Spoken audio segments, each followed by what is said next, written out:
Assalamualaikum warahmatullahi wabarakatuh. Selamat malam kepada Ibu dan teman-teman semua. Baiklah, kami dari kelompok 9 akan mempresentasikan tugas proyek pendidikan Pancasila.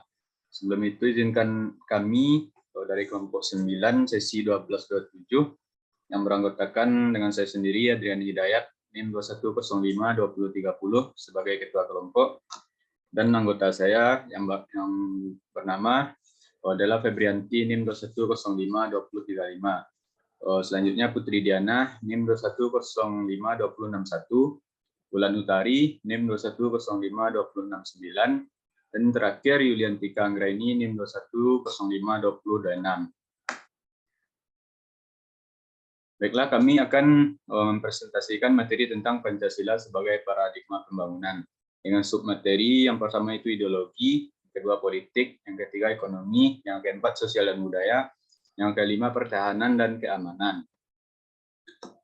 Baiklah, materi pertama akan disampaikan oleh Yuliantika Anggraini. Kepada Yuli dipersilakan. Baiklah, terima kasih kepada moderator telah mengizinkan saya untuk menyampaikan materi pertama, yaitu ideologi. Perkembangan ideologi di Indonesia harus selalu ditafsirkan sebagai pengembangan Pancasila sebagai ideologi nasional. Pancasila dalam hal ini harus dipandang sebagai ideologi yang bergerak secara aktif dan mengalami perkembangan yang mampu menangkap tanda-tanda perkembangan dan perubahan zaman.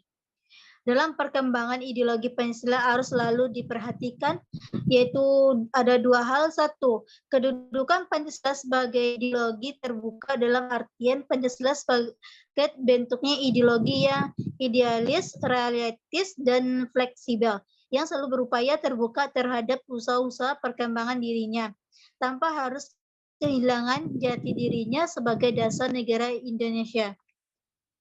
Yang kedua, nasionalisme atau biasanya diartikan wawasan kebangsaan Indonesia, yang berarti bangsa Indonesia tidak hanya terpaku terhadap satu agama saja, serta tidak memisahkan ajaran agama terhadap proses penyelenggaraan negara, tetapi negara Indonesia telah menerapkan wawasan kebangsaan atau nasionalisme yang bercirikan jati diri bangsa Indonesia itu sendiri, yaitu kebangsaan yang bebas dalam artian merdeka, bersatu, berdaulat, adil, dan makmur. Sekian, terima kasih. Saya akan kembalikan kepada moderator. Terima kasih atas penyampaian materi dari Saudari Yuli. Selanjutnya, materi kedua tentang politik yang akan disampaikan oleh Della Febrianti. Kepada Della dipersilakan. Baiklah, saya akan melanjutkan materi selanjutnya mengenai Pancasila sebagai paradigma pembangunan politik. Adapun yang dimaksud Pancasila sebagai paradigma pembangunan politik yaitu meletakkan nilai yang terdapat dalam Pancasila sebagai sumber nilai politik. Nilai politik harus mengarah pada nilai Pancasila, terutama pada sila keempat, di mana semua praktik-praktik politik harus berkembang atas asas kerakyatan. Hal ini karena warga negara merupakan pelaku politik, sehingga masyarakat harus bisa menempatkan kekuasaan tertinggi sebagai warga negara Indonesia yang menganut sistem politik demokrasi, di mana kekuasaan dari rakyat, oleh rakyat, untuk rakyat. Pembangunan politik ditujukan untuk membuat pemerintahan yang demokratis dan terbuka terhadap kebebasan yang melalui tuntutan rakyat secara adil, jujur, dan akuntabel. Selain itu, Pancasila sebagai paradigma pembangunan politik mempunyai arti bahwa Pancasila bersifat sosial politik, bangsa dan cita-cita bersama yang ingin diwujudkan melalui nilai-nilai dalam Pancasila. Adapun penerapan dari nilai-nilai Pancasila dalam pembangunan politik adalah sebagai berikut. Pertama, penerapan dan pelaksanaan keadilan sosial mengandung keadilan politik, budaya, agama, ekonomi dalam kehidupan sehari-hari. 2, demokrasi saat dalam pengambilan keputusan. 3, melaksanakan keadilan sosial dan penentuan prioritas kerakyatan berdasarkan acuan mempertahankan kesatuan. 4, menggunakan pendekatan kemanusiaan yang adil dan beradab demi menggapai tujuan keadilan. 5, nilai keadilan sosial, demokrasi, persatuan, dan keamanan berasal pada nilai ketuhanan yang Maha Esa. Sekian materi yang dapat saya sampaikan. Saya kembalikan kepada ketua. Terima kasih atas penyampaian dari Saudari Della. Selanjutnya materi ketiga yang akan dibacakan oleh Putri Diana. Pada Putri Diana dipersilakan. Baik, terima kasih kepada moderator. Saya akan melanjutkan materi selanjutnya mengenai ekonomi. Nah, Pancasila sebagai paradigma pembangunan ekonomi berdasarkan pada nilai moral daripada Pancasila itu sendiri yang mengarah pada sila keempat. Nah, sementara pengembangan ekonomi lebih mengarah pada pembangunan sistem ekonomi Indonesia atau pembangunan ekonomi kerakyatan.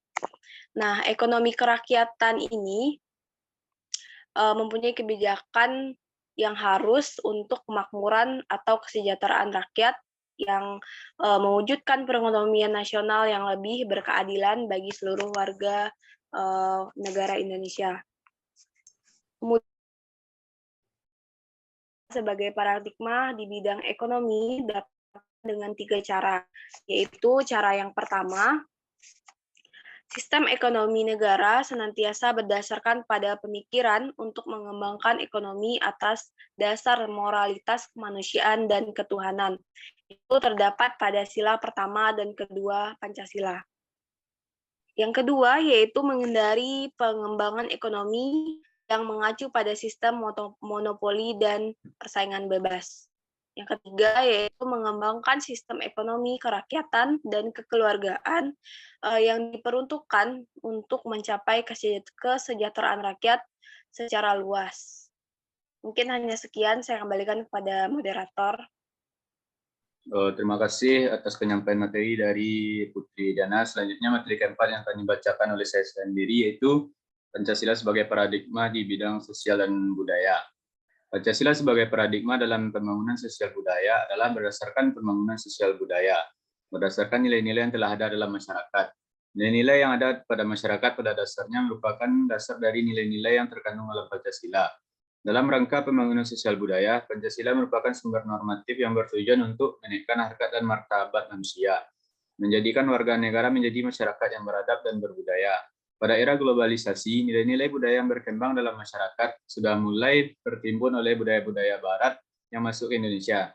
Nyaris semua penduduk Indonesia terpengaruh oleh budaya-budaya tersebut, baik itu budaya yang bersifat positif ataupun negatif. Dengan masuknya berbagai budaya baru, masyarakat mulai meninggalkan nilai budaya yang telah berkembang dalam ruang lingkupnya dan mereka lebih memilih budaya bangsa barat yang bahkan tidak sesuai dengan nilai-nilai yang terkandung dalam Pancasila. Hal tersebut membuat masyarakat memiliki sifat-sifat melanggar. Contohnya seperti gaya berpakaian yang meniru bangsa barat, berbagai macam tarian bangsa barat yang mengandung unsur pornografi, dan lain-lain sebagainya. Sudah menjadi tugas pemerintah untuk mengingatkan serta mengarahkan masyarakat untuk kembali menerapkan aspek budaya yang berdasarkan nilai-nilai kemanusiaan, nilai ketuhanan, dan nilai keberadaban. Perwujudan Pancasila sebagai paradigma di bidang sosial dan budaya dapat dilakukan dengan cara yang pertama, selalu berdasarkan kepada sistem nilai yang sesuai dengan nilai-nilai budaya yang dimiliki oleh masyarakat Indonesia. Yang kedua, pembangunan ditujukan untuk menaikkan derajat kemerdekaan manusia dan kebebasan spiritual. Tiga, menciptakan sistem sosial budaya yang beradab melalui pendekatan kemanusiaan secara menyeluruh. Sekian pembacaan dari saya. Selanjutnya materi yang terakhir akan dibacakan oleh Ulan. Kepada Ulan dipersilakan. Baiklah, terima kasih kepada moderator. Saya akan melanjutkan pembacaan materi tentang pertahanan dan keamanan.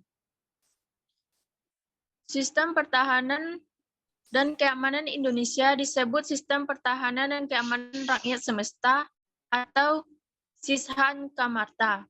Sistem ini pada dasarnya sesuai dengan nilai-nilai Pancasila, di mana pemerintah dari rakyat memiliki hak dan kewajiban yang sama dalam masalah pertahanan negara dan bela negara.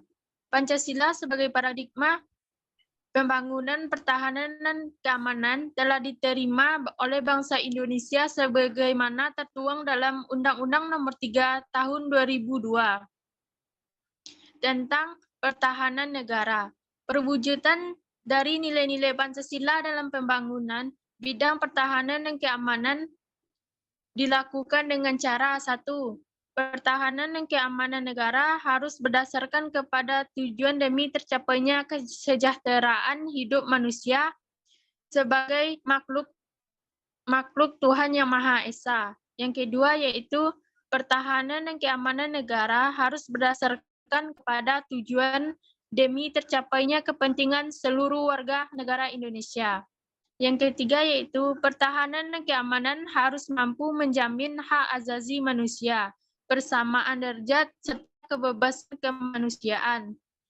Yang keempat yaitu pertahanan dan keamanan negara harus diperuntukkan demi terwujudnya keadilan dan kehidupan masyarakat. Baiklah, sekian saya kembalikan kepada moderator. Terima kasih atas penyampaian materi dari Saudari Ulan.